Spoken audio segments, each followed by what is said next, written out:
Bonjour, dans l'épisode précédent, je t'ai raconté comment Ulysse, seul survivant du naufrage provoqué par la colère des dieux, a échappé de justesse à Charybde.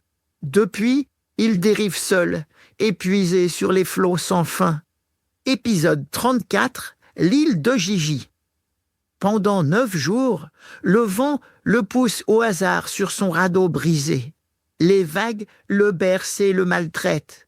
Il ne parle plus, ne lutte plus vraiment. Il s'accroche par instinct au reste de son embarcation. La mer est sans fin et le ciel sans réponse. Puis, au 10e jour, alors que l'aube colore à peine l'horizon, une silhouette se dessine. Une île. Pas une île battue par les vents comme tant d'autres.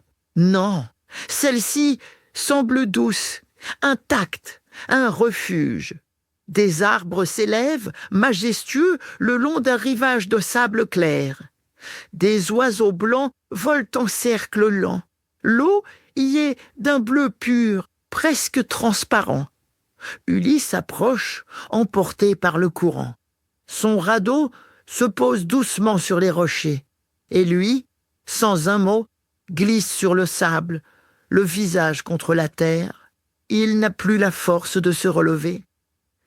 Le bruit des vagues s'efface, un silence presque total l'enveloppe. Plus tard, des heures peut-être, il sent la fraîcheur d'une main sur son front. Il ouvre lentement les yeux. La lumière est douce, filtrée par des feuillages suspendus. Il est couché sur un lit de mousse, sous une voûte naturelle de rochers clairs. Tout autour de lui, la grotte semble vivante. Des fleurs s'ouvrent au bord d'une vasque limpide, des oiseaux chantent et un filet d'eau coule sur les pierres. C'est un lieu hors du monde, comme un rêve. Une femme est là. Elle le regarde calme, assise près de lui. Sa peau a la chaleur du soleil. Ses yeux sont vastes comme la mer, et sa voix, quand elle lui parle, ressemble au vent doux qui agite les feuillages. Tu es en sécurité maintenant, étranger. C'est Calypso, la nymphe de Gigi. Elle ne dit pas grand-chose, mais s'occupe de lui. Elle lui apporte des figues, des dattes, des feuilles fraîches imbibées d'eau. Elle lave son front, soigne ses plaies, replace la couverture de lin sur son corps fatigué. Elle chante parfois en murmurant des mélodies anciennes que seul le vent semble comprendre. Lys, trop faible, ne parle pas encore. Il dort, il mange et regarde. Les jours passent ainsi dans un silence épais et protégé. Puis, il commence à marcher un peu, à suivre Calypso dans la forêt qui borde la grotte.